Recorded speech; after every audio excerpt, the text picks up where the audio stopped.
நமது நமோ நாராஜ நமது ஹரிமோ நமோ நாராஜ நமது.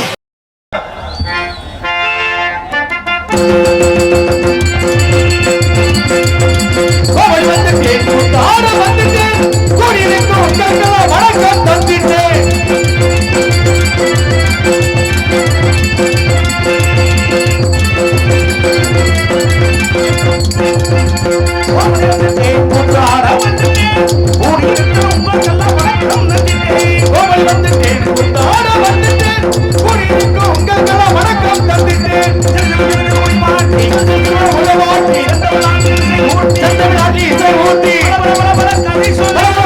கதை சொல்லி நாடகம் பார்த்திடுங்க வணக்கம் தந்துட்டேன்.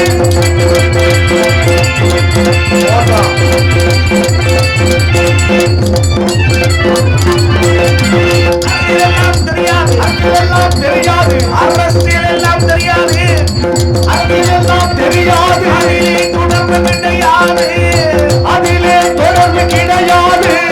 நாடகம் நடிக்கிற எங்களுக்கு, நாடகம் நடிக்கிற எங்களுக்கு நாட்டில எல்லாரும் நாட்டில எல்லாரும் பேருங்க. கூடியிருக்கிற உங்களுக்கெல்லாம் வணக்கம் நடித்தேன், கூடியிருக்கிற உங்களுக்கெல்லாம் வணக்கம் நடித்தேன்.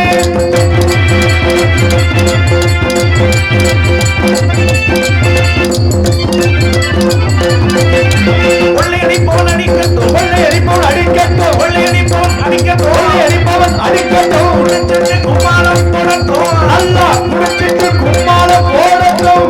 கூட்டு களவாணி சேரட்டும், கூட்டு களவாணிகள் சேரட்டும்.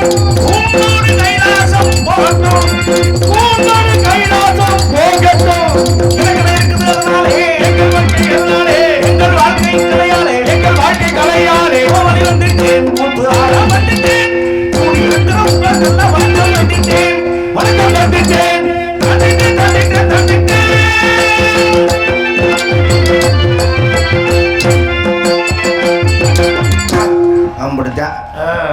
அன்பு சார் நாடக கலாரசிக பெருமக்களே, கலையின் மீது அபிமானம் கொண்டு அமர்ந்திருக்கின்ற கலாரசிக பெருமக்களே, உங்கள் அனைவரும் எங்களுடைய நாடக கலைக்குழுவின் சார்பிலே மனம் கணிந்த நன்றி தெரிவித்து வருக வருகவன அன்போடு வரவேற்கின்றோம். நன்றி நன்றி. வணக்கம் வணக்கம் வணக்கம் வணக்கம். நல்லபடியா நாடகத்தை துவங்கி விட்டான். சரி, துவங்கியே விட்டான், சும்மா இல்ல, துவங்கிறது துவங்கி விட்டான். இப்ப எப்படி முடிக்கிறது தான் யோசனையா இருக்கு. எந்த விஷயத்தையுமே ஆரம்பிக்கிறது ரொம்ப எளிதாக ஆரம்பிச்சுக்கலாம், அதை நல்லபடியா கொண்டு போய் முடிக்கிறதுக்கு அதுதான் கஷ்டம். எப்படி முடியுமோ, எங்க போய் முடியுமோ, என்னமா முடியுமோ, பொசுக்குன்னு முடிஞ்சு போயிருமோ அப்படிங்கிற மனக்குழப்பம் பண்ணாம போயிருவோமோ மனசுக்குள்ள. அண்ணா வந்திருக்கேன், பண்ண தண்டை வந்திருக்கேன் அப்படின்னு நல்லபடியா முடிச்சுப்படணும்னு ஆண்டவனை மனசுல வேண்டிக்கிட்டு அந்த ஐயனாரை கும்பிட்டுக்கிட்டு இந்த காரியாத்தாரை வாங்கி நல்லபடியா நாடகம் துவங்கி இருக்கோம். கூட்டம் அமோகமா இருக்கு. இதே கூட்டம் இப்படியே வெளிய வரைக்கும் இருக்கணும் அப்படிங்கிறது சிரமம் தான். ஒரே தலையா தெரியுது, காலெல்லாம் உள்ள இருக்காம்டா, எடுத்து கால. இதே கூட்டம் வெளிய வரைக்கும் இருக்கணும் நினைக்கிறோம், ஆனா அதுக்கு வாய்ப்பு இல்லை. ஏன் பார்த்துட்டு இந்த 1 மணி 1:30 மணி வரைக்கும் தான் அப்படியே மல்லிகைப்பூ மலர்ந்தது மாதிரி இருக்கு. அப்புறம் பூரா வாழைப்பூ தொடங்குற மாதிரி தொடங்கி அங்கே கத்திரிக்காய் கூடு கட்டி வச்ச மாதிரி ஆகி போகுது. அப்படி இல்லாமல் வெளிய வரைக்கும் நீங்கள் இருக்கணும்னு நான் நினைக்கிறேன். யாரும் தயவு செய்து தூங்காதீங்கிற வார்த்தையை என் வாயை கொண்டு நான் சொல்ல மாட்டேன். நான் ஏன் சொல்லணும்? அவங்கள தூங்கக்கூடாதுன்னு சொல்றதுக்கு நமக்கு என்ன உரிமை இருக்கு? நான் கேட்குறேன், எங்க இருந்து எங்க வந்து யார் ஊர்ல யார் சொத்தை தின்னு விட்டு யாரு காசை வாங்கிக்கிட்டு யாரை தூங்கக்கூடாதுன்னு யாரு சொல்றது?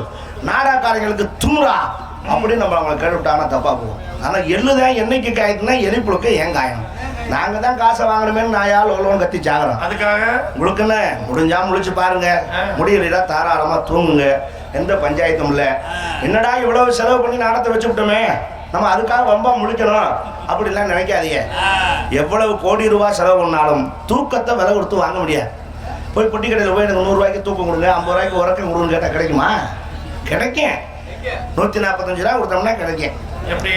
ஆனால் அது தூக்கமாக ஒரு விதமான மயக்கம். தூக்கம்ங்கிறது இயற்கையா கிடைக்கணும், அதுதான் தூக்கம்.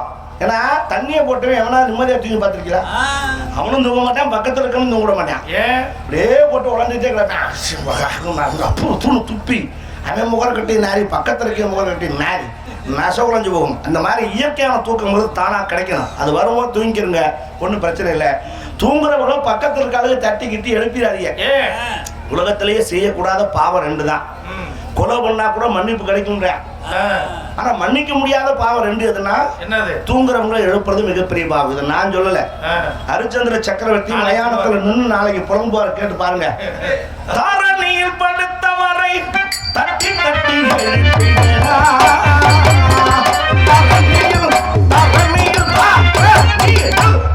எப்படி தாரணியில் படுத்தவரை தட்டி தட்டி எழுப்பினா நான் எழுப்பனா என்ன ஏன்டா ஈஸ்வரா என்னை மயானத்துல நிப்பாட்டி இருக்கேன்னு ஹரிச்சந்திரன் முழம்பிருக்காருன்னா பாவம் தானே. சரி, அது இருக்கட்டும். அப்ப நான் வண்டியில் தூங்கிட்டு எழுப்பினேன், குழப்புக்கு வர தூங்கிட்டு இருக்கிறதா எந்த நேரம் தூங்கணும் ஒரு கணக்காக இல்லையா? அதை காட்டும் கொடிய பாவம் இன்னொன்னு இருக்கு. ஒரு ஆணும் பெண்ணும் சந்தோஷமா இருக்கும்போது போய் இடைஞ்சல் பண்றது, எட்டி பார்க்கறது, கதவு ஓட்டையில கண்ணை விட்டு பார்க்கறது, கல் எடுத்து அவங்க மேல எரியறது, 10 பேரை கூட்டியாந்து இங்க பாருங்க என்ன செய்யறாங்கன்னு பாருங்க காட்டுறது, இந்த மாதிரி வேலைகள் செய்யக்கூடாது. அப்படி செஞ்சா அடுத்த பிறவில நாயா பிறந்த நடுரோட்டில் இழுத்துக்கிட்டு தெரியணும் புராணங்களை போட்டிருக்கு. நான் சொல்லல சாமி, பைரவ புராணத்துல போட்டிருக்கேன். அதனால அந்த தப்பை நீங்க செஞ்சிடாம நல்லபடியா உட்காந்து கூத்து பாருங்க. அதை எப்படி பார்க்கணுங்கிறத உங்களுக்கு நான் தெல்ல கண்ணாலை பாட்டுகளை கேட்டிடுங்க, கண்ணால நாடகத்தை பார்த்திடுங்க, 2 காதால பாட்டுகளை கேட்டிடுங்க, ரசிக சோதர சகோதரி கண்ணால நாடகத்தை பார்த்திடுங்க.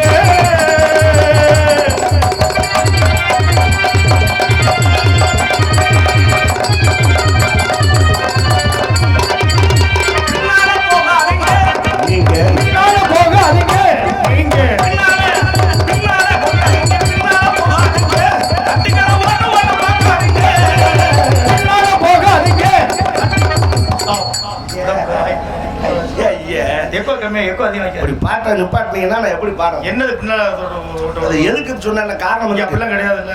நம்ம ஊருக்கு நீமான ஊரு, இந்த மாதிரி பிரச்சனை இல்ல. ஆனா நிறைய இடங்கள்ல நான் பார்த்துட்டேன், நாடகம் பார்க்க கூட்டம் முன்னாடி இருக்குதோ இல்லையோ, சரி பின்னாடி கட்டி ஏறும். ஏன் அப்படி? இந்த மூலையில தான் ஓவர் கூட்டம். அந்த மூலை என்னது? நான் கூட அது சனி மூலை போல இருக்கு. சாமிகிட்ட உத்தரவு கேட்கத்தான் நிப்பா உள்ள கிராமமே சேர்ந்து அங்கே போய்யா தான் சைனா அடிக்கும் போல இருக்கு அப்படின்னு பார்த்தா சரி அது வேற சமாச்சாரம். என்னது? நம்ம பொம்பளை பிள்ளைய துணி மாத்திரத்துக்கு இந்த மூளைக்கு தான் வரும். அதை எப்படி ஓட்டை போட்டு பார்த்துக்கலாம்னு ஒரு குரூப் நிற்பேன். அப்பதான் ஒரு பெரிய மனுஷன் ஒருத்தர் வருவார். சரி நாடகம் முன்னாடி இருக்குதா பின்னாடி இருக்குதா என்ன அவுத்து போட்டு ஆடுது, ஊரை கேவலப்படுத்துறதுக்கு சரி போட்டு பிஞ்சோ பையனை முன்னாடி போ அப்படின்னு எல்லாத்தையும் விரட்டி விட்டு அந்த பெரிய மனுஷன் மாத்திரம் அங்கே நிற்பார். ஏன் நிற்கிறார் அவரு? அவரு ஓட்டையை போட்டு பார்க்கட்டா வேற இல்லை. பெரிய மனுஷன்ல எல்லாரும் முன்னாடி பார்த்தா கேவலமா, அதனால தனியா பார்க்கணும்னு ஐடியா பண்ணி நிற்பார். நம்ம பிள்ளைங்க சுதாரிச்சிருச்சு. சரி ஊருக்கு நம்மள ஓட்டையை போட்டு ஆட்டையை போட பாக்குறாங்க. சரி நம்ம கவனமா இருக்கலாம் அப்படின்னு மரபு கட்டும் போதே ஒரு பழைய சேலை எடுத்து அந்த தட்டியை சுத்தி உள்ள ஒட்டி கட்டி போடுங்க. சரி அவன் என்னதான் ஓட்டாலும் சேலை தான் தெரியுமே தவிர சேலைக்குள்ள இருக்க போது ஆளு தெரியவே தெரியாது. இப்ப நம்ம உள்ள எப்படி சுதாரிச்சா அவன் அதை காட்டிலும் சுதாரிக்கிறான். கொள்ள பணம் செலவு பண்ணி கூட்டியாந்துருக்கான் கல் இதை பார்க்க விடுறதா அப்படின்னு ஓவர் போதை போட்டது மாதிரி அந்த மூலையில படுத்துக்குவேன். நிதானமா தான் இருக்கான், அடிச்சாலும் தெரிக்க மாட்டான், அப்படியே கிடப்பான். கரெக்டா அந்த பொம்பளை பிள்ளைய உள்ள வர்ற அந்த சத்தம் கேட்கும்ல, சத்தம் கேட்ட உடனே டக்குன்னு முடிப்பான். அப்படி கையை கொடுத்து தட்டி போட்டு தலையை உள்ள விட்டு அப்படி பார்ப்பேன். அப்படி போற ஆளுங்க இருந்தா கவனமா இருந்துக்கிறாங்க. நடந்த சம்பவம் அந்த மாதிரி உண்மையில இருந்தது. நம்ம பொம்பளை பிள்ளைங்க எப்பவுமே துணி மாத்துறதுக்கு முன்னாடி உள்ள போயிட்டு 1 கிணக்கு 2 இருந்து தான் வந்து அப்புறம் தான் துணி மாத்துங்க. அப்பதான் வந்து ஃப்ரீயா ஆடலாம். அது 1 கிணக்கு போகாம வெளியில வந்து அப்படியே மங்குறத வச்சுன்னா புருட்டு நடிச்சுன்னா தொலைஞ்சு பொட்டி முடங்க மைக் செட்லாம் நசவமா கரெக்டா அன்னைக்கு அந்த பிள்ளை போய் உள்ள உட்காந்து 1 இருக்க இவன் தலையை உள்ள விட சரி மூஞ்சி முகக்கட்டெல்லாம் நனைஞ்சு உள்ள வாய ஆன்னு இருக்கான். வாய் நிறைஞ்சு வச்சு குப்பு குப்பு குப்பும் முழுங்கவும் முடியல துப்பவும் முடியல. அவன் பட்ட பாடு இது வெளியே போய் சொல்லவும் முடியாது. சொன்னா அங்க நம்ம வயிற்றுக்கு போய் படுத்துன்னு கேட்பேன். ஆமா இன்னொன்னு ஊருக்குள்ள அந்த மேட்டர் தெரிஞ்சுன்னா நாளைக்கு அவன் போகும்போது சொல்லுவாங்க பராமரம் முத்திர குடிக்க போய் அப்படின்னு. இந்த கேவலம் தேவையா? அதனால அந்த சம்பவங்கள் செய்யப்படாதுன்னு சொல்லி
போட்டு வரைக்கும் அடிக்கிறான் பாருங்க புள்ள.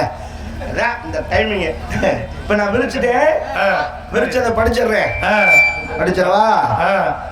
சவுந்தரநாயகபுரம் கிராமத்திலே அமைந்து வேண்டியவர்களுக்கு வேண்டு வரும் தரும் ஸ்ரீ பூர்ண புஷ்கலா சமேத ஸ்ரீ குன்னமுடிய ஐயனார் வெளுவூர் ஸ்ரீ காளியம்மன் மற்றும் பரிவார தெய்வங்களுக்கு நடைபெறும் ஆடி உற்சவ விழாவினை முன்னிட்டு இந்த சிங்கார கலைஞர்களே நடைபெறுகின்ற நாடகம் வள்ளி திருமணம் நாடகம் இது விமர்சையாக இங்கே நடைபெறும்.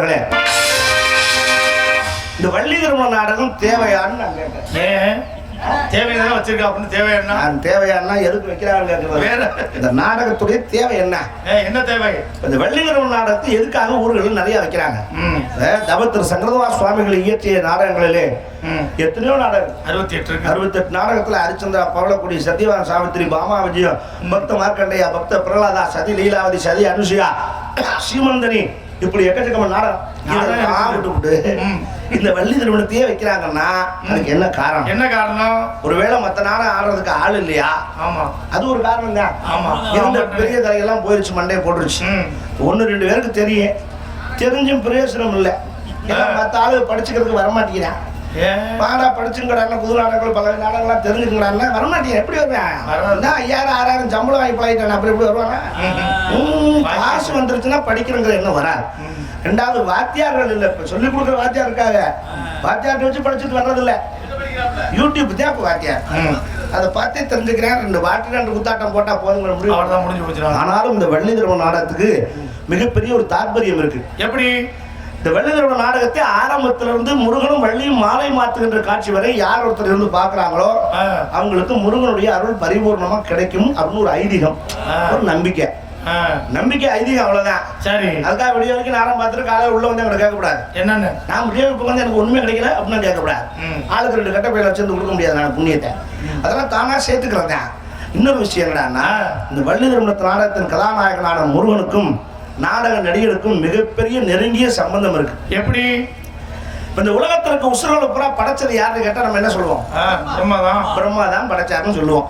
இது எல்லாருக்கும் தெரிஞ்ச விஷயம். பிரம்மா படைக்கிறாரு, மகாவிஷ்ணு காக்கிறாரு, சிவபெருமான் அழிக்கிறாரு. ஆனா உங்களெல்லாம் படைச்சது பிரம்மா. ஆமா, நாடகக்காரங்களை படைச்சது மட்டும் பிரம்மா கிடையாது, முருகன். அது எப்படி?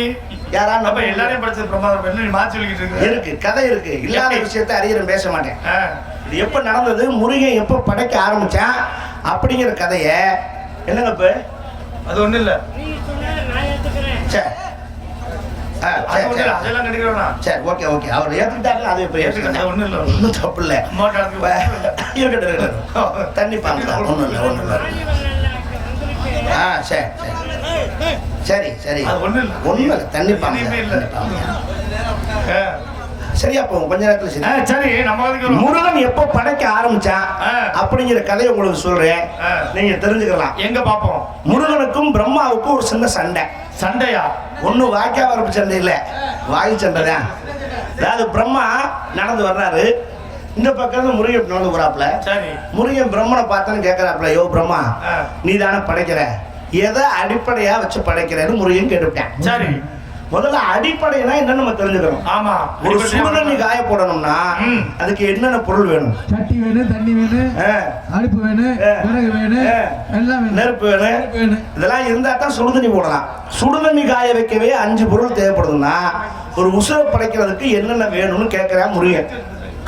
பிரம்மாவுக்கு தெரியாம அவ்வளவு காலம் படைச்சாப்ல? அதானே தெரியும். அன்னைக்குன்னு அவர் ஃபேமிலியில ஒரு சின்ன பிரச்சனை. என்ன பிரச்சனை? ஒய்ஃபு சரஸ்வதி ஏதோ கூப்பிட்டுருப்பாப்ல, உங்களுக்கு அந்த அம்மா வரமாட்டேன், ஏதோ இப்படிதான் இருக்கும். அந்த டென்ஷன்லயே வந்திருக்காப்ல. அது வந்து முருகான இப்படி மண்டையை சொரிஞ்சிருக்கேன் பிரம்மா, நறுக்குன்னு மண்டையில கொட்டிவிட்டேன் முருகன். உனக்கே தெரியல என்ன கழுதிக்கு படைக்கிறேன் அப்படி மண்டையில கொட்டி பிரம்மாவை தூக்கி ஜெயில போட்டேன். அப்ப என்ன தெரியல இருந்துச்சுல? எங்க இருந்துச்சு? மதுரையிலே திருப்பரங்குன்றத்திலே கந்தவெற்பு என்ற சிறையிலே முருகன் பிரம்மனை அடைத்தான்னு கச்சி பச்சவாச்சாரியார் கந்த புராணத்துல எழுதியிருக்கார். ஆமா, நான் சொன்ன விஷயம் உண்மைதான். சொல்ற மாடுலேஷன் வேணா கொஞ்சம் மாற்றமா தெரியல அவங்களுக்கு. இப்ப பிரம்மா ஜெயிலுக்குள்ள இருக்காப்புல, ஜாமீன்ல வரல. என்ன பண்றது? அவர் படைக்கிற டிபார்ட்மெண்ட் சும்மா கிடக்கு. சரி, இந்த வேலையை யார் பாக்குறது? அப்பதான் முருகன் யோசிக்கிறான், என்னன்னு இன்னொருத்தர புதுசா கொண்டு வந்து இந்த வேலைக்கு போடுறதுக்கு நம்மளே ட்ரை பண்ணி பார்க்கலாம். என்ன பெரிய படைக்கிற வேலை, நம்ம முயற்சி பண்ணுவோம். ஒண்ணு, முருகன் முயற்சி பண்ணி படைக்க ஆரம்பிச்சா என்னென்ன பொருள்னு சொல்றேன், உங்களுக்கா தெரியும். காய்கறி வகைகளிலே வெண்டிக்காய், கொத்தவரங்காய், சீனி மிளகாய், இது 3ஐயும் படைச்சது முருகன். எப்படி? மற்ற காய்கறி எல்லாம் விளைஞ்சு கனம் தாங்காம பூமியை நோக்கி தொங்கும். ஆமா. இந்த வெண்டைக்காய் கொத்தவரங்காய் சீனி மிளகாய் மட்டும் நட்டமாக நீங்க பார்த்துருக்கீங்களா? ஆமா. Formula mistake. ஏன்? முருகன் டிபார்ட்மெண்ட் ஃபால்ட்டு கொஞ்சம் வேலை தெரியாம முயற்சி பண்ணாப்புல அது டம்பர் ஆகி தனியாக நட்டமாக. சரி ஓகே அப்படியே இருக்கட்டும் விட்டாப்ல. சரி. இது மட்டும் இல்ல, பறவை இனங்கள் எல்லாம் முட்டையிட்டு குஞ்சு பொரிக்கும், அதான் இயற்கை. ஆமா. ஆனா முருகன் படைச்ச பறவை மட்டும் குட்டி ஓட்டு பால் கொடுக்கும். அது எப்படி? வவ்வாலு ஆமா வாயிலே தின்னு வாயிலே கக்கும். இது என்ன ஃபால்ட்? தலகலா வச்சுங்க. ஃபார்முலா ஃபால்ட் தான். Department fault. மிஸ்டேக், வேலை தெரியாம செஞ்சதோட விளைவு. சரி. இது மட்டும் இல்ல, பழங்கள் எல்லாத்துக்கும் கொட்டை உள்ளதா இருக்கும். ஆமா. முருகன் படைச்ச பழத்துல மட்டும் கொட்டை வெளியில இருக்கும். அது என்ன பழம்? முந்திரி பழம். ஆமா. முருகன் படைச்சது. என்ன காரணம்? Department fault. இப்ப இதெல்லாத்தையும் படைச்சதுக்கு காரணம் சொல்லிவிட்டான். சரி. நாடகக்காரனையும் முருகன் தான் படைச்சான்னு சொன்னோம்னா அதுக்கு எப்படி? அது எப்படி? அது கிடையாது இல்ல. எப்படி வரும்? நீங்க எல்லாம் பகல் முழுக்க வேலை பார்த்து உழைச்சு சம்பாரிச்சு ராத்திரியில பொண்டாட்டி உள்ளோட நிம்மதியா தூங்கி எந்திரிச்சு வருவீங்க. நாங்க ராத்திரி முழுக்க இங்க நாயா கத்திப்பட்டு காலையில பொண்டாட்டி எங்க இருக்கு புள்ள எங்க இருக்குன்னு தெரியாது தண்ணியை போட்டு காலை குழந்தை கிடப்பான். சாயங்காலம் பிள்ளைய பேக்க தூக்கிட்டு பள்ளிக்கூடத்துல வந்து வீட்டுக்கு வருவாங்க. நாங்க பேக்க தூக்கிட்டு நடந்து கிளம்பிடுவோம். எதுவும் பண்ண முடியல. அது ஓம் வைத்தறிச்ச ஓம் பிரச்சனை. அதுக்கு நம்ம என்ன செய்யறது? அதை நீ கரெக்ட் பண்ணிக்கணும்னா உன் மையனையும் உன் பிள்ளைகள்லாம் கூட கூட்டிட்டு வந்து பக்கத்திலே உட்கார வச்சு விடிய வரைக்கும் டீயை வாங்கி கொடுத்து அடிச்சு தூங்க கூடாது. அப்பதான் காலையில அவங்க காலை புலந்து தூங்கிடுவாங்க. நீ பார்க்க வேண்டிய வேலையை பார்த்துக்கலாம். சரிதானா? இப்ப தெரியுதா முருகனுக்கு நமக்கு என்ன சம்பந்தம்னு? இந்த நாடகத்தில் பங்கு வரக்கூடிய நடிகர் மாமனிகள் தென்னக மேடைகளுக்கு வெற்றி முரசு கொட்டி கொண்டிருக்கும் நடிப்பு செய்ய நாயகன் உங்கள் அபிமான செல்வன் சங்கீத சாம்ராட் என்று புகழ்பெற்ற ஆட்டூர் AR ஆறுமுகம் அவர்கள் இன்று வேலன் விருதுரை அளிக்க காத்திருக்கிறார்கள். அதற்குரியாக குயிலில் முடிய கானங்களை பாடி மகிழ்க்க காத்திருக்கின்றார் குயிலிசை கோகிலவாணி. சென்னை சார்ந்த MP லட்சுமி அவர்கள் இங்கே வெள்ளி நாயகம் அளிக்க காத்திருக்கின்றார்கள். வெள்ளிக்கும் முருகனுக்கும் எப்படியாவது திருமணம் முடித்தே தீர வேண்டும் என ஒரு நாரதர் வந்தா கல்யாணம் முடிக்கிறது கஷ்டம் தான். 2 நாரதர் வந்து எப்படியோ வம்பு ஒன்று இந்த கல்யாணத்தை முடிச்சுப்படலாம்னு சீப்பட்டு சிரமப்பட்டு துன்பப்பட்டு கடைசியில காஞ்சிபுரப்பட்டு எடுத்து திருமணத்தை முடிக்க காத்திருக்கிறார்கள். இன்னைக்கு 2 நாரதர் அன்பு மாப்பிள்ளை தமிழகமும் வெற்றி முரசு ஒட்டிக்கின்ற அன்பு மாப்பிள்ளை ரெட்டையாளத்தை சார்ந்த இசைப்புயல் வெங்கடேசன் அவர்களும் அன்பு மர்மன் கருங்குளத்தை சார்ந்த P ஜெயமாதவன் அவர்களும் இருவரும் நாரதராக நடித்து உங்களை மகிழ்க்க காத்திருக்கிறார்கள். பாட்டுக்கு பாட்டு பேச்சுக்கு பேச்சு உங்களுக்கு எல்லாம் வேணுங்கிறதுக்காக 2 வெரைட்டியாக கொடுத்துருக்கான். அதுக்கு அடுத்தபடியாக இங்கே பக்க மேளங்களாக பக்கபலமாக இசைகளை இசைக்க வந்திருக்கிறார்கள். இன்னிசை வேந்தர்கள் 6 மணி சக்கரவர்த்தி வெளி சித்திரம் அன்பு சகோதரர் மாவடிக்கோட்டை சார்ந்த MK ரத்னப்பா அவர்கள் 6 மணி பெண்பின் பாடல்.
சிறப்பு நல்ல ஒரு பாடல் கவிதை அரங்கேறும் நேரம் என்ற பாடலை அழகாக தன்னுடைய விரலால் அழகாக இசைத்து சுகத்தை கொடுத்து கொடுக்கிறார். இது என்னன்னா நீங்க நாடக உலகத்துல நவநாகரிக காலத்துல நிறைய ஹார்மோனிய கலைஞர்கள் தன்னிட்ட ஒரு வித்தியாசம் பண்ணணுங்கிறதுக்காக அந்த கீபோர்டு மேப்போர்டுன்னு ஒன்று வச்சு அதான் வச்சு வாசிக்கிட்டு இருக்காங்க. ஆனாலும் நாடகத்திற்கு இந்த ஹார்மோனியம் தான் தலை சிறந்ததுன்னு வாசிக்கிறதால 1-2 பேர் தான் எனக்கு தெரிஞ்சிருக்காங்க. அதுல ரத்னப்பா அவர்கள் அதுக்கு உயிரோடு கொடுத்து அந்த பெட்டியில் வாசிக்கிற பாடும்போது கூட கொஞ்சம் ஏதாவது தப்பாக மிஸ்டேக்கை பாடிட்டா வெளியே தெரியாது. மிருதங்க ஆடுற சத்தத்தில் அது வெளியே தெரியாமல் மறைஞ்சிடும். வாசிக்கும் போது ஒரு கட்டம் மாறினாலும் வெளியில் ஈஸியாக தெரிஞ்சுவாங்க. கவிதை அரங்க அப்படி என்ன அப்படியே அப்படி கிளீனாக தெரிஞ்சுவோம். ஒரு கட்டம் மாறினாலும் கிளீனாக தெரிஞ்சுவோம். அது அழகாக அது மாறாமல் வாயில் பாடுற மாதிரியே வாசிக்கிறாருன்னா அதுக்கு என்ன காரணம் அப்படின்னா ரத்னப்பா அவர்களுடைய தொழில் திறமை, அவர் தொழில் வச்சிருக்கிற பக்தி, அதுதான் அவருக்கு இன்னைக்கு வரைக்கும் ஆண்டவன் அதுக்கு நல்ல ஒரு வழியை காமிச்சிருக்கான். அதுக்காக அவருக்கு ஒரு பாராட்டுகளையும் வாழ்த்துக்களும் தெரிவிக்கலாம். இந்த பழமை மாறாமல் இந்த அருமணியத்தை தான் நாடகத்துக்கு வாசிக்கணும்னு சொல்றது ஒரு பெரிய விஷயம். இன்னொன்று என்னன்னா, தனக்கு என்ன வருமோ, தக்கிட்ட என்ன திறமை இருக்கோ அதை தனிச்சு வெளியே உணர்ந்து காட்டும். சும்மா எல்லாரும் செய்யலாம். அப்படி செஞ்சா அது விளங்காது. ஒருத்தர் செய்யற மாதிரி இன்னொருத்தர் செய்யணும்னு நினைச்சா அது நடக்கவே நடக்காது. இப்ப நானும் உட்காந்து கொட்டி வாசிக்கலாம். ஆனா நான் வாசிக்கிறதுக்கு அவர் வாசிக்கிற வித்தியாசம் இருக்கு. நான் வாக்குற மொட்டனா காட்டுற மாதிரி இருக்கும். ஆனா அவர் வாசிக்கிற தீவு அவர் மாதிரியே நான் வாசிக்க நினைச்சா ஆமா ஆமா ஆமா ஆமா அது கம்பெனியில் இருந்தவர் தான். அவங்க எல்லா வேஷமும் போடக்கூடியவங்க. ஆனா என்னதுல வித்தியாசம்னா, ஒருத்தன் டீ கடை போட்டான்னா நம்மளால என்ன செய்வேன், அதுக்கு எதுக்கு இன்னொரு டீ கடை தான் போடுவேன். அப்ப வியாபாரம் எப்படி ஓடும்? வர்ற 10 பேர்ல இவன் 5 ரூபா 5 ரூபா 60 தான் சாப்பிட முடியும். அப்ப அவன் டீ கடை போடுறான்னா நீ பக்கத்துல பொட்டி கடை போடும். அவன் டீ குடிப்பா அப்படி பிடி சேர்த்தாங்க 2 பேருக்கும் போல போடும். ஆமா. ஆனா நம்மளால செய்ய மாட்டேன். ஏன்னா அந்த காலத்திலேயே கப்பலிலே ஏற்றுமதி செய்து வெளிநாடுகளுக்கு போய் வணிகம் செய்தவன் தமிழன் என்ற பெருமை நமக்கு தான் உண்டு. நம்ம தான் அதை சிறப்பா செஞ்சிருக்கேன். அப்ப நம்ம நாட்டுல வெங்காய வியாபாரி வெள்ளைப்பூடி வியாபாரி 2 பேர் இருந்திருக்கேன். சரி, பங்காளி தான் 2 பேரும். 2 பேரும் ஒண்ணு விட்ட பங்காளி. இதுல என்ன பண்ணிருக்கேன், நான் வெங்காய வியாபாரி கப்பல்ல வெங்காயத்தை ஏற்றி கொண்டு போய் வெளிநாடுக்கு ஏற்றுமதி வைக்கலாம்னு கொண்டு போயிருக்கேன். இவன் கெட்ட நேரம் பாருங்க, கப்பல் நடுக்கடல்ல போயிட்டு இருக்கல எந்திர கோளாறாவே நின்று வச்சு கப்பல். அப்புறம் என்னடா நீ குறிப்பிட்ட நேரத்தில் கொண்டு போகணும், வெங்காயம் அழிவு போமே அப்படின்னு திரும்பி பாக்குறேன். அது நிக்க நடுவில் குட்டி தீவு. சரி, அங்க மக்கள் இருக்காங்க, அங்க ஒரு மன்னர் இருக்காரு. நம்மளால யோசிச்சிட்டேன், சரி கழுதைங்க இறக்கி 2 மூடை இறக்கி வித்து பாப்போம் வைக்குதான்னு. அப்படி கீழே இறக்கி வெங்காயம்னா அங்க இருக்கிறவங்களுக்கு வெங்காயம்னா என்னன்னு தெரியல. சரி, என்னடா மண்ணற்ற குட்டையை காமிச்சா அந்த வெங்காயத்துக்கு இந்த வெங்காயத்தை பத்தி என்னன்னு தெரியல. நம்ம தமிழன் அறிவாள் இல்லையா. வெங்காயத்தை சமையல் பண்ணி சாம்பார் வச்சு கொடுத்தேன். மன்னர் சாப்பிட்டாரு, ருசி நாக்கில் ஒட்டிக்கிடுச்சு. இறக்கடா போறாத்தி மூடை ஒரு மூடை கூட இங்கிருந்து போகக்கூடாது, எல்லாத்தையும் இங்கே இருக்குன்ட்டான். அம்முட்டு மூடி இறக்கியாச்சு. அப்போ மன்னர் கேட்குறாரு வியாபாரிகிட்ட, இதுக்கு பதிலாக உனக்கு என்ன வேணும்? நம்மால் கேட்டேன், உங்க நாட்டிலேயே விலை உயர்ந்த பொருள் எதுவோ அதை கொடுங்கண்ணா. சரி, அவங்க நாட்டிலேயே விலை உயர்ந்த பொருள் எதுனா தங்க கட்டி. ஒரு வெங்காயத்துக்கு ஒரு தங்க கட்டி பரிசா கொடுத்துட்டேன். ஒரு மூளைக்கு இல்ல, ஒரு வெங்காயத்துக்கு ஒரு தங்க கட்டி தங்கத்தை அள்ளி கட்டி கொண்டு வந்துட்டேன். வெள்ளைப்பூடி வியாபாரி பார்த்தானா வயிற்றுச்ச தாங்குமா? இவ்வளவு தங்கமாடா வெங்காயத்துக்கு? என்னடா நடந்துச்சுன்னா சம்பவத்தை சொன்னேன். இவன் வெள்ளைப்பூட போறான், கப்பல்ல ஏத்திட்டான். சரி, அந்த கப்பல் இயற்கையா கோளாறாகி நின்றுச்சு. இவன் கொண்டே வம்பா நிப்பாட்டிட்டான் இந்த தீவுல. வெள்ளைப்பூட இறக்கி வெள்ளைப்பூடுனே. வெங்காயமே தெரியாதவங்களுக்கு வெள்ளைப்பூடுனா என்னன்னு தெரியுமா? அதுவும் தெரியல, மன்னருக்கும் தெரியல. நம்மால் இதே டெக்னிக் யூஸ் பண்ணேன். வெள்ளைப்பூடு குழம்பு வச்சு கொடுத்தா மன்னருக்கு. சாப்பிட்டோன்னே அந்த ருசி அவருக்கு அலாதியா பிடிச்சு போச்சு. சரி, இறக்கடா போற முடியும்ட்டா. அவ்வளவு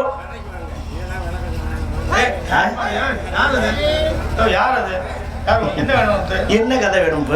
என்ன வேணும்? சரியா? சரி சரி, என்னதான் உனக்கு கதை வேணும்? நீங்க பாருங்க. சரி, அவங்களுக்கு இங்க நம்மள பாருங்க. இப்ப நான் எதுல விட்டேன்? வெள்ளைப்பூடுலயா விட்டேன்? ரொம்ப சிரமமே அது. வெள்ளைப்பூடு மூடைய பூரா கீழே இறக்கியாச்சு. சரி, இப்ப மன்னர் கேட்கிறார், எப்படி வெங்காயத்தை கேட்ட மாதிரி கேட்கிறார், இந்த வெள்ளைப்பூடுக்கு பதிலா உனக்கு என்ன வேணும்? அங்கதான் நம்மால் தப்பு பண்ணிவிட்டேன். எப்படி? உங்க நாட்டிலேயே விலை உயர்ந்த பொருளை போறான் கொடுங்கன்னு கேட்டேன். இதுல என்ன தப்பு தெரியுமா? இந்த வெங்காயம் அந்த நாட்டுக்கு போக வரைக்கும் தங்க கட்டி விலை உயர்ந்ததா இருந்துச்சு.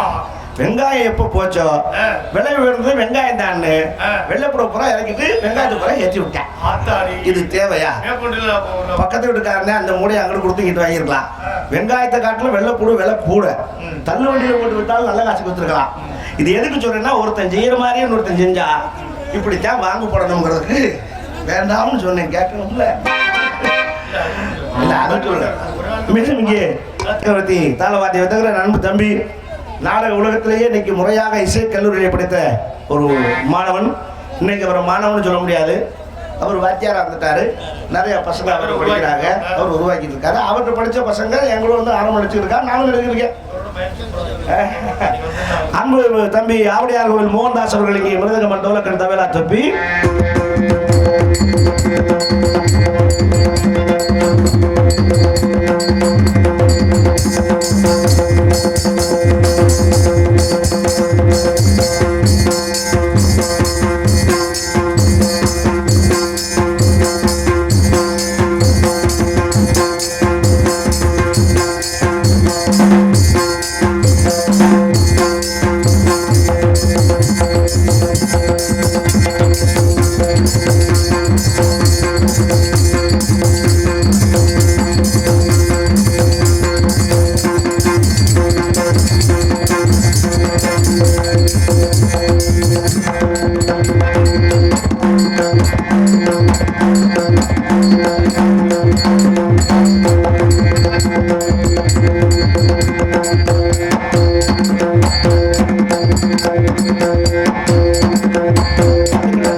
இருக்கார் நம்பி. பஞ்சஜாதி ததிக்கிடத்தை கொண்டு வந்து தத்திங் கிடத்த தத்திங் கிடத்த எத்தனை ததிக்கிடத்தம் எத்தனை ததிகிடத்தான் ஏதாவது சோத்துக்கு ததிகிணத்தை போடுறதுன்னு சொல்லுவாங்க. இந்த ததிகிணத்தம் போடலைன்னா சோத்துக்கு ததிகிணத்தை தான் போடணும். மிக அருமையான வாத்தியம் அப்படி நொறுக்கிட்டு இருக்கேன் நம்பி. அவரோடு இணைந்து ஆல்ரவுண்ட் சக்கரவர்த்தி பிரபாத்திய புகழ் அருமையானார் திண்டுக்கலை சார்ந்த SS ராஜேந்திரன் அண்ணா அவர்கள் இங்கே ஆல்ரவுண்ட் சித்தக்குழு நிகழ்ப்பார்கள்.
சூப்பர் அருமையான வாத்தியம்.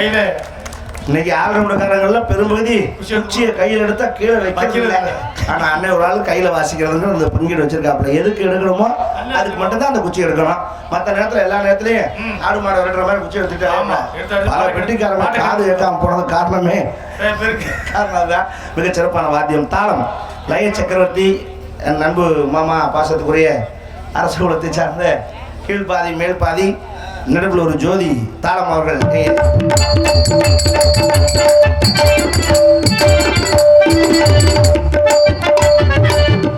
வேலுமங்கி பகுனாக நடித்து உங்களை எல்லாம் மகிழ்க்க காத்திருக்கின்றேன். உங்கள் அன்பன் உங்கள் வீட்டு பிள்ளை உங்கள் அன்பையும் ஆதரவை இன்னொரு பேர் காத்துக் கொண்டிருக்கும் RP அரியனாகி நான் பப்புன் காமிக்கு பொம்பளை சாம்பை அரங்கலத உதுரை அம்முட்டு நம்ம தான் அடைச்சாகனா என்னோடு இணைந்து இங்கே நாட்டியமாற காத்திருக்கின்றார் சிங்காரி நாட்டிய ஒய்யாரி ஆடரசி அப்படி சுந்தரி புதுகை சார்ந்த சிறிப்பழகி ஜெயப்பிரியா அவர்கள் டான்ஸ் அண்ட் காமெடி.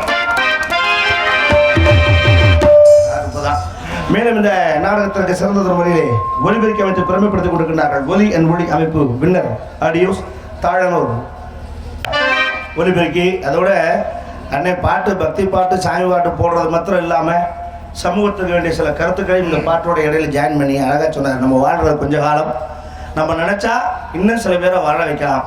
நம்ம இறந்ததுக்கு பின்னாடி உடல் உறுப்புகள் தானம், கண் தானம், கிட்னி தானம் இதெல்லாம் இப்போ செஞ்சால் அது எடுபடுமான்னு தெரியல. இவங்க பூரா சரக்கை போட்டு குட்டிச்சவராகி இவங்க கிட்னி இருக்கும்போதே பாதிச்சு குண்டக்க முண்டக்க தான் கிடக்குது. அது செத்ததுக்கு அப்புறம் வேற கொடுத்து இன்னொருத்தர் எங்கிட்டு வாழ வைக்க வாய்ப்பு இல்லை ராஜா, அதுக்கெல்லாம் வாய்ப்பு இல்லை. அதெல்லாம் நல்ல மனுஷங்க இருந்த காலத்தில் அது சரியாக வந்துச்சு. இனிமேல் நம்ம தானம் நம்ம உறுப்பு நமக்கே வேலை செய்தான்னு தெரியாத போது இன்னொருத்தர் கொண்டு வச்சு எங்கிட்ட வேலை செய்ய போகுது. அதனால இருக்கிற காலத்தில் நம்ம உடம்பையாவது பத்திரமா பாதுகாத்துக்கணும், அது ரொம்ப முக்கியம். அதோட இருசக்கர வாகனத்தில் போறவங்க தலைக்கவசத்தை யூஸ் பண்ணுங்கன்னா யூஸ் பண்றாங்க, தலைக்கு யூஸ் பண்ணல, கண்ணாடிக்கும் சீட்டு கவருக்கும் யூஸ் பண்றாங்க. அது வாட்டுக்கு ஒரு உரமா தொங்கிட்டு வருது. தயவு செய்து அது மண்டையில கவுத்துக்கிறீங்க. உயிர் காப்புக்காகத்தான் அதை கொடுத்துருக்காங்க. அது காவல்துறைக்கு பயந்துட்டு தான் நம்மளால ஹெல்மெட் போடுறானே தவிர அவன் உசுருக்கு பயந்து போடுறான்ல. வண்டியில மாட்டிட்டு வர்றேன், அவங்க போலீஸ்காரன் நிக்கிறான், ஆள் நிக்குது மாட்டேன். அன்னைக்கு தான் ஒருத்தன் பொண்டாட்டி பின்னாடி உட்காந்துருக்கா, கையில திருவோடு மாதிரி பிடிச்சிட்டு வராங்க கும்பல. போலீஸை பார்த்து எடுத்து மாட்டினா முண்டை நின்று மாட்ட வேண்டியதானே. மாட்டுன்னு அவன் பதட்டத்தில் இங்கிட்டு திருப்பி குப்புற மாட்டிவிட்டான். மூஞ்சியை மறைச்சு கொண்டு லாரியில் எடுத்து கோயந்தா போயிச்சுட்டான். யாருக்கு நட்டான்? நமக்கு தான் நட்டான். அதனால தயவு செய்து நம்ம உயிர் நம்ம பாதுகாப்பு, நம்ம குடும்பம் நமக்கு முக்கியம்னு அவசியம் அதை பயன்படுத்துக்குன்னு அழகான சொன்ன அறிவுரைகளுக்கு நன்றியை பாராட்டி அவர்களுக்கு வாழ்த்துக்களை தெரிவிக்கிறோம். நல்ல ஒளிபரப்பி சிறப்பாக போட்டிருக்காங்க. மேலும் இந்த நாடகத்திற்கு சீன் அமைப்பு அழகாக அமைத்திருக்கிறார் ஸ்ரீ பழனி ஆண்டவர் சீன் கம்பெனி உரிமை SPRM கணபதி விழாங்காட்டூர் பிள்ளைக்குடி என்பதை தெரிவித்துக் கொண்டு கொட்டகை அமைப்பு பூமிநாதன் அமரடிக்கை சார்ந்த அன்புள்ளங்கள் சூப்பரான கொட்டகை, நல்ல விசாலாட்டமாக உள்ள இடம், தனித்தனி ரூம்பு, லெட்டினு பாத்ரூமு கக்கூசு பெட்ரூம்பு. அவர் ஏசி இருந்தால் நல்லா இருக்கும்னு அவர்கிட்ட நாங்கள் தம்பி உங்களுக்குலாம் தானே 2 கேத்து வச்சு விட்டாப்புல ஏசி அது பாட்டுக்கு ஓசி அவர் ஆரம்பிச்சிருச்சு. அப்புறம் கூப்பிட்டு அடைக்க சொல்லிட்டேன், கரண்ட் பில் கட்ட முடியாது. மிக அருமையான கொட்டையை சிறப்பாக போட்டிருக்காங்க. மேலும் இந்த நாடகத்தினை அமைத்து கொடுத்த பெருமைக்குரியவர் நாடக அமைப்பாளர் உங்கள் அன்பன் நாடகத்திற்கு அருமணியம் சேர்த்துக் கொண்டிருக்கின்ற அருமையனார் மாவடி கோட்டை சார்ந்த MK ரத்னப்பா அவர்கள் இந்த நாடகத்தை அமைத்திருக்கிறார்கள். இந்த நாடகம் மாத்திரமல்ல, வேறு எந்த நாடகமாக இருந்தாலும் சிறந்த நிலையில் கொண்டு சிறப்பாக நடாத்தி கொடுப்போம் என்பது மகிழ்வோடு தெரிவித்துக் கொண்டு நாடகத்தை காண உங்களை எல்லாம் வருக வருகவன அன்போடு வரவேற்கிறார்கள். ட்ரஸ்டி சா மு வகைரா நல் கிராமம் மற்றும் 18 கிராமத்தார்கள் என்பதை மகிழ்வோடு தெரிவித்துக் கொண்டு சாப்பாடு மெயினாக அதை சொல்லணும். அருமையான சாப்பாடு. அண்ணன் வீட்டில் இன்னைக்கு சாப்பாடு வேணுங்கிறவங்க சாப்பாடு, டிஃபன் வேணுங்கிறவங்க டிஃபனு, என்னென்ன வேணும், ஆட்டுக்கறி, நாட்டுக்கோழி, இறால், என்னென்ன டிசைனா சாப்பிட்றதுக்கு வகுத்தில் தான் இடம் இல்லையே தவிர அருமையான சாப்பாடு போட்டாங்க. சாப்பாடு போட்டவங்களுக்கு நான் நன்றி கடன்பட்டிருக்கேன். என்ன காரணம்னா, சம்பாதிக்கிறதே இந்த ஒரு வயிற்றுக்குதான். பசின்னு ஒன்று எடுக்கலைன்னா யாராவது வேலைக்கு போகிறோமா? அந்த சாப்பாடு போட்டவங்களுக்கு இந்த வாய் வாழ்த்தலைனாலும் வயிறு வாழ்த்துட்டாங்க. அதுலேயும் இன்னைக்கு அவங்க அண்ணன் செஞ்சது பெரிய புண்ணியம் என்ன தெரியுமா? கோயில் கட்டுறதோ, உபாபிஷேகம் பண்ணுறதோ, லட்சம் பேருக்கு அன்னதானம் போடுறதோ, அதெல்லாம் உங்களுக்கு புண்ணியம் கிடைக்கும், இல்லைன்னு சொல்லலை. அதை காட்டிலும் பெரிய புண்ணியம் என்னடான்னா, 10 நாடகக்காரனுக்கு வீட்டில் கூட்டு சோறு போட்டிங்கன்னா அது 3 தலைமுறைக்கு உங்களுக்கு புண்ணியம் சேருமா. என்ன காரணம்? நாடகம் நடிகன்னு அரிதாரத்தின் முகத்தில் பூசி மேடையில் நின்று இந்த ஊர் செழிக்குமியா, நல்ல மழை பெய்யுமியா அப்படின்னு சொன்னால் அது பலிக்கும். நாங்கள் மந்திரவாதி அல்ல, முன்னோர்களுடைய வாக்கு. 10 நாடகக்காரனுக்கு சோறு போடுறதும் 10 பரதேசிக்கு சோறு போடுறதும் ஒன்றும் உண்மைதான். அந்த பிச்சைக்காரங்க அதுல என்ன பெரிய கேவலம் இல்லை, கேவலம் தப்பு இல்லையே. பிச்சைக்காரன்னா அசிங்கமா? அது தப்பு. அவங்களுக்கு புண்ணியம் கிடைக்கணும்னா தர்மம் பண்ணணும். அந்த தர்மத்தை ஒருத்தர் வாங்கணும்ல, அப்ப நம்ம வாங்கினா தான் அவங்களுக்கு புண்ணியம் கிடைக்கும். அதுல நாங்கள் ஒரு வகையில் புண்ணியம் செஞ்சதான், ஒன்றும் தப்பு கிடையாது. என்ன அவன் வீடு வீடா போறான், நம்ம ஊரா போறான், அவ்வளோதான். அவன் சோத்துக்கு அம்மா தாயின்னு கத்துறான், நம்ம சாப்பிட்டு விட்டு அம்மா தேவின்னு கத்துறான். ரெண்டும் ஒண்ணுதான், தப்பு இல்லை. என்ன காரணம்னா, பிச்சைக்காரன்லாம் இப்ப இருக்க பிச்சைக்காரன் கிடையாது. இப்ப என்ன சோம்பேறி போயிடுவா. அரசாங்கத்துல மதிய சாப்பாடுன்னு கோயில்ல போட ஆரம்பிச்சாங்க. தையில ஒரு வேலை வேலைக்கு போறாங்களே, ஒரு வேலை சாப்பிட்டாலே கழுத்து வரைக்கும் சாப்பிட்டு போடுறேன். ஒரு துண்டை வச்சு உட்காந்தான்னா பீடி செட்டு செலவுக்கு சில்லறை விழுந்துருது. அப்புறம் என்ன வயிற்றுக்க வேலைக்கு போறேன்.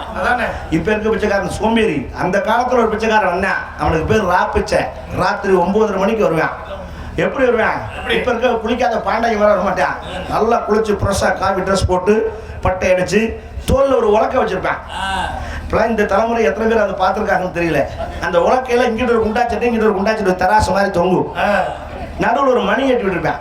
வாசலை வந்து நின்று பிச்சை போடுங்கன்னு கேட்க மாட்டேன். அந்த மணியை ஒரு அடி அடிப்பேன். டைங் அப்படின்னு அடிச்சுட்டு தர்மந்தாயே அப்படிமா. இந்த ஆத்தா அந்த சத்தம் கேட்கணும். அதுக்குள்ள புள்ள விட்டி பேரை மேத்தி மாமனா மாமியா எல்லாருக்கும் சோத்தை போட்டுட்டு மிச்சம் இருக்கிறத பூரா வாரி வலிச்சு கொண்டாந்து அவன் பாத்திரத்துல போடும். ஆமா, அது மாதிரி அவன் 10 வீட்டுல வாங்கிட்டு போய் அவன் பொண்டாட்டி பிள்ளையோட உட்கார்ந்து சாப்பிட்டு பசி ஆகினான். சரி, தர்மம் தாயேன்னு சொன்ன தர்மம் நிலைச்சது. இன்னைக்கு அந்த பிச்சைக்காரன் எங்கேயாவது வரானா? வரமாட்டேன். ஆளே காணோம். என்னைக்கு நீங்க வீட்டுக்கு ஃப்ரிட்ஜ் வாங்கி வச்சீங்களோ, பிச்சைக்காரன் ஃப்ரிட்ஜுக்கு என்ன சம்பந்தம் இருக்கு? உகதான் முட்டு சட்னி மிஞ்சினாலும் வளைச்சு கிண்ணத்துல வச்சு ஃப்ரிட்ஜில் வச்சு 4 நாளைக்கு நக்கினிக்கு திங்கிறாங்களா? அப்புறம் எப்படி வருவேன்? அவன் பார்த்தேன், இங்க நம்மளை காட்டுல பெரிய பிச்சைக்காரங்களாச்சாங்க. இன்னும் நம்ம வேலைக்கு போறது உத்தமமும் அவன் வேலைக்கு கிளம்பிட்டான். தயவு செய்து பிறருக்கும் கொடுத்து சாப்பிடுங்கிற எண்ணம் மக்களுக்கு வரணும். அதுக்காகத்தான் அந்த காலத்துல இப்படி சொல்லி வச்சான். ஆனா நீ என்ன, இந்த ஃப்ரிட்ஜ் வந்ததும் போதும் வேலை மிச்சம் நினைச்சு பொம்பளை ஆளுக்கு கூட மாவை ஆட்டி 1 வாரத்துக்கு ஃப்ரிட்ஜுக்குள்ள வச்சு புருஷனுக்கும் பிள்ளைக்கும் இட்லி சுட்டு போடுறோங்கிற பேர்ல விஷத்தை சுட்டு போட்டுருக்கா. ஏன்னா மாவுங்கிறது முதல் நாள் சாயங்காலம் ஆட்டி நைட்டு புளிக்க வச்சு காலையில டிஃபன் பண்ண அவ்வளவுதான். அப்புறம் தூக்கி கிளாஸ் அதோட. ஆனா ஃப்ரிட்ஜை திறந்தா கழனி தொட்டி வாடை தான் வருது, அம்பட்டும் புளிச்ச வாடை. அப்புறம் அதை தின்னு விட்ட அப்புறம் நம்மளால வேட்டியை கிளிக்கிறானா கிளிக்காம செய்வேன், டவர் பொருள் கிளிக்கத்தான் செய்வேன். அதனால தயவு செய்து ஐஸ் பொட்டியில் வச்சு சாப்பிட்ற பழக்கத்தை விடுங்க. நம்மளை செத்ததுக்கு அப்புறம் கொண்டு போய் ஐஸ் பெட்டியில் வைக்கிறாங்கன்னா அதுக்கு காரணம் நம்ம இந்த ஐஸ் பெட்டியில் வச்சு தின்னதுதான். அந்த ஐஸ் பெட்டியில் வைக்கிறாங்க நல்லா தெரிஞ்சுக்கிட்டோம்னா வாழ்க்கை சுகாதாரமாக வாழணும்னு அன்போடு கேட்டுக்கொண்டு அவளோடு எதிர்பார்த்து கொண்டிருக்கின்ற பாவடையை வெளியே தருகிறேன் என்று அன்போடு கேட்டுக்கொண்டு மீண்டும் உங்களை சந்திக்க ஒரு பெரிய வணக்கம். எல்லாருமே நல்லா இருக்கணும், எல்லாருமே நல்லா இருக்கணும்.